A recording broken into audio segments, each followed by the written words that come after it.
Hello मेरे प्यारे बच्चों, कैसे हैं आप सभी। मैं आशा करती हूँ आप सब बहुत ही अच्छे और स्वस्थ होंगे।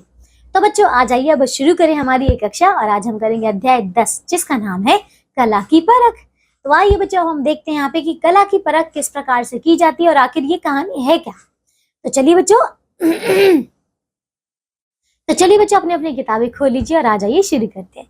तो चलिए बच्चों यहाँ पे देखिए, सबसे पहले हम इसका पाठ प्रवेश पढ़ते हैं। देखो बच्चों पाठ प्रवेश क्या है।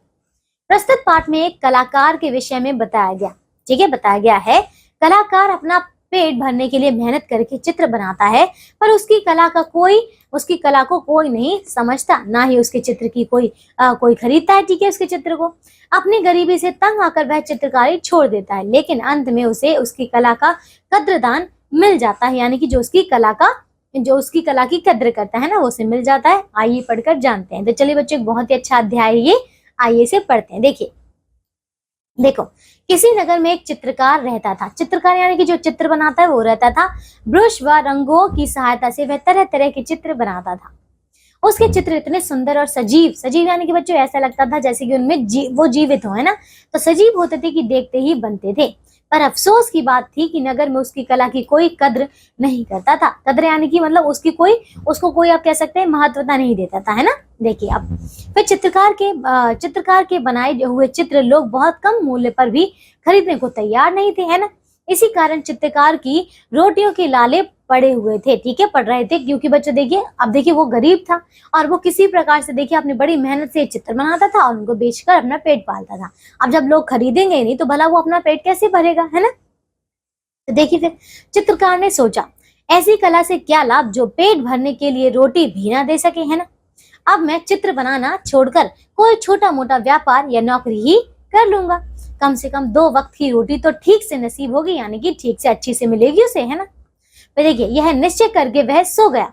उस रात भी उसने कुछ नहीं खाया। समझ आया बच्चों, है ना। देखिए अब देवदूतों ने स्वर्ग में जाकर कला की देवी को चित्रकार की हालत बताई और उसका निश्चय भी सुनाया। तो बच्चों समझ आ रहा है यहाँ पे क्या हुआ। जो देवदूत आए थे उन्होंने क्या किया, जिसको देख रहे थे तो उन्होंने देखिए इसके बारे में सारे जो वहां पे चित्रकाल की जो कला की देवी थी बच्चों उनको बताया सब कुछ, ठीक है, और उसने क्या निश्चय किया वो भी बताया। देवी सोचने लगी, अगर ऐसा ही होता रहा तो धीरे धीरे दुनिया के सभी कलाकार अपनी कला छोड़कर व्यापार करने लगेंगे, है ना। ऐसा तो हो गई, क्योंकि जब उसे कुछ मिलेगा नहीं तो फिर वो क्या करेगा। इस तरह दुनिया से कला खत्म ही हो जाएगी। कला नहीं रहेगी तो मुझे भी कौन पूजेगा। कुछ करना चाहिए, है ना। उन देवी ने ऐसा सोचा। देखिए फिर सुबह हुई। हालांकि रात को चित्रकार ने निश्चय किया था कि वह कोई चित्र नहीं बनाएगा, फिर भी सुबह उठकर इसने एक चित्र बनाना शुरू किया और 1 घंटे में चित्र पूरा कर लिया। चित्र में सुंदर मोर अपने पंख फैलाकर नाच रहा था।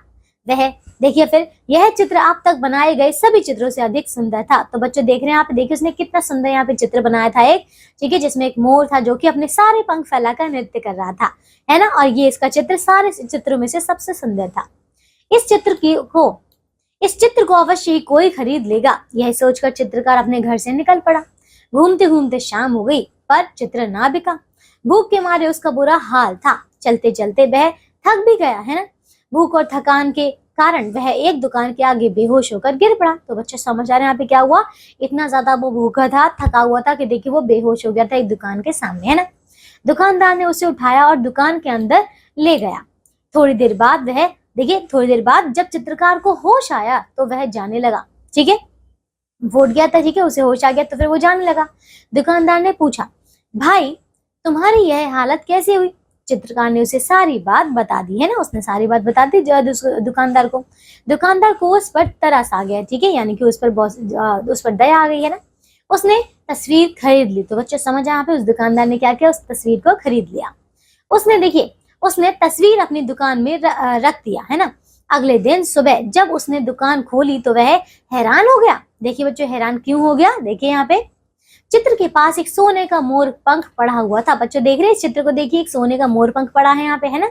वह बड़ा खुश हुआ, है ना। अगले दिन उसे चित्र के पास फिर वैसा ही पंख मिला, है ना। तो देखिए उसे फिर से वैसा ही पंख मिला। अब क्या हुआ, उसने सोचा जरूर यह स्वयं तस्वीर से ही गिरता है, शायद चित्रकार कोई जादूगर है ना। उसने ऐसा सोचा, अगर मेरे पास ऐसी तस्वीरें हों तो रोज मुझे सोने के 10 पंख मिल जाए, है ना। उसने ऐसा देखा, उसके मन में शायद लालच आ रहा था, है ना। उसने सोचा कि अगर ऐसी तस्वीर मिल जाए मुझे तो हर रोज मुझे 10, कम से कम 10 सोने के पंख तो मिलेंगे, है ना। ऐसा हुआ तो मैं शीघ्र ही बेहद यानी कि बहुत ज्यादा मैं धनी बन जाऊंगा, ऐसा उसने सोचा। मुझे उस चित्रकार की तलाश करनी चाहिए। यह सोचकर दुकानदार तुरंत चित्रकार की तलाश में निकल पड़ा। काफी तलाश करने के बाद उसे चित्रकार मिल गया। उसने चित्रकार से कहा, भैया मुझे तुम्हारा वह चित्र बड़ा ही पसंद आया, तो मुझे शीघ्र ही वैसे 10 चित्र और बना दो, है ना। उसने इस प्रकार से कह दिया।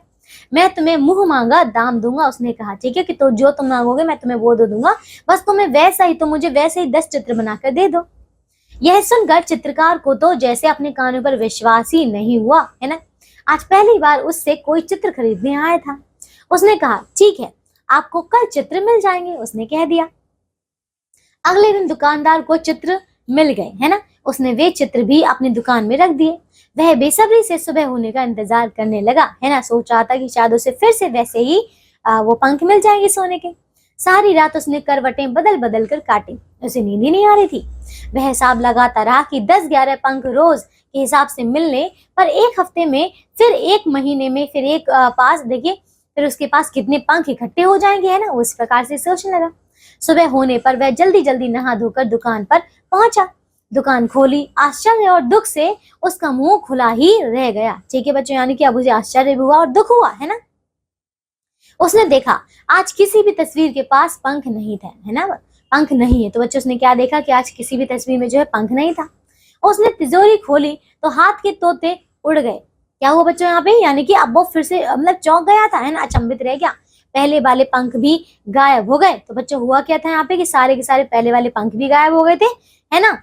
और देखिए उसको कुछ मिला भी नहीं था, है ना। अब देखिए यह क्या हुआ, वह गुस्से से चित्रकार को कोसने लगा। अब इन चित्रों को उसके लिए कोई मूल्य नहीं था, है ना, क्योंकि देखिए उसमें कुछ था ही नहीं, है ना। वो सारे पंख भी गायब हो चुके थे। उसने सभी चित्र उठाकर दुकान से बाहर फेंक दिए और फिर सिर पकड़कर बैठ गया, है ना। देखिए थोड़ी ही देर बाद दुकान के पास से एक घुड़सवार गुजरा। तो बच्चों क्या हुआ यहाँ पे, एक घुड़सवार गुजरा। ये देखिए, ये देख रहे हैं चित्र को, देखिए देखिए यहाँ से एक घुड़सवार गुजरता है। उसने चित्र पड़े हुए देखे तो उसके मुंह से निकला, देखिए क्या निकला, वाह कितने सुंदर चित्र हैं। वह सभी चित्र अपने साथ उठाकर ले गया, है ना, वो अपने साथ ले गया। वह घुड़सवार कोई साधारण व्यक्ति नहीं बल्कि उस नगर का राजा था, है ना। वो घुड़सवार कौन था बच्चों, राजा था उस नगर का। इस समय वह वेश बदल कर घूम रहा था। राजमहल पहुंचकर राजा ने यह घोषणा करवा दी। घोषणा यानी कि उन्होंने इस प्रकार का ऐलान करवा दिया। देखिए क्या बोला उन्होंने, जिस किसी चित्रकार ने ये चित्र बनाए हैं वह शीघ्र आकर उससे मिले, है ना। इस प्रकार की उसने घोषणा कर दी। चित्रकार ने भी घोषणा सुनी। वह राजा से मिलने गया। राजा ने कहा, मुझे मालूम नहीं था मेरे राज्य में इतने महान कलाकार भी रहते हैं। मैं आज से तुम्हें अपने दरबार का चित्रकार नियुक्त करता हूँ। तो देखिए बच्चे समझ आ रहा है, उस राजा ने उसको क्या किया, अपने महल का चित्रकार नियुक्त कर दिया। चित्रकार की खुशी का ठिकाना ना था। वह प्रसन्न मन से घर लौट आया। अब उसे यह अफसोस हो रहा था कि कला अनमोल है। अनमोल यानी कि ऐसा है बच्चों कि इसकी कोई कीमत नहीं है ना। देखो चाहे देर से ही क्यों ना हो, कला की कद्र होती ही है। तो देखिए बच्चों ये था हमारा अध्याय, जिसमें हमने देखा बच्चों, जाना कि एक कलाकार देखिए अपनी मतलब जब उसकी कला नहीं बिकती है, जब उसकी कला की कोई कद्र नहीं करता है तो वो परेशान हो जाता है, उसे त्याग करने का जो निश्चय कर लेता है। लेकिन सही समय पर आने पर जो है बच्चों उसको एक कद्रदान मिल ही जाता है, जिसकी कला की जो है कद्र करता है ना। और देखिए उसको महल का चित्रकार नियुक्त कर दिया जाता है, वो बहुत ज्यादा प्रसन्न है ना। तो बच्चों हमारा अध्याय पूरा हो चुका है। आइए देखिए इसकी अभिप्रेरणा क्या है बच्चों। कला का महत्व सकारात्मक सोच, आत्मविश्वास, दृढ़ संकल्प आदि के विषय में जानेंगे, है ना बच्चों। हमने ये सारी चीजें इसमें जान लिया। आइए करते बच्चों शब्दों का पिटारा। देखिए चित्रकार यानी कि चित्र बनाने वाला, कद्र यानी कि सम्मान इज्जत, निश्चय यानी कि फैसला, तस्वीर चित्र, घोषणा ऐलान, सजीव यानी कि जीवित, नसीब यानी कि प्राप्त होना, तरस दया सहानुभूति, बेहद यानी कि बहुत अधिक, अनमोल यानी कि जिसका मूल्य न आंका जा सके। समझ गए। अब इसके आगे दिए गए जो अभ्यास के प्रश्न होता है, तो आप सभी बच्चे इन प्रश्नों को अच्छी तरीके से पूर्ण करेंगे ना बच्चों। तो चलिए बच्चों आज के लिए सिर्फ और सिर्फ इतना ही। मैं आशा करती हूँ आपको ये अध्याय पढ़कर बहुत आनंद आया होगा और आपने सीख भी ली होगी कि अगर देखिए कला है तो बच्चों एक ना एक दिन उसकी कद्र जरूर होती है ना। तो बच्चों आज के लिए सिर्फ और सिर्फ इतना ही। अब हम मिलेंगे एक नई कक्षा में और करेंगे एक नया अध्याय। तब तक के लिए आप सब अपना ध्यान रखिए और स्वस्थ रहिए। बाय बच्चों।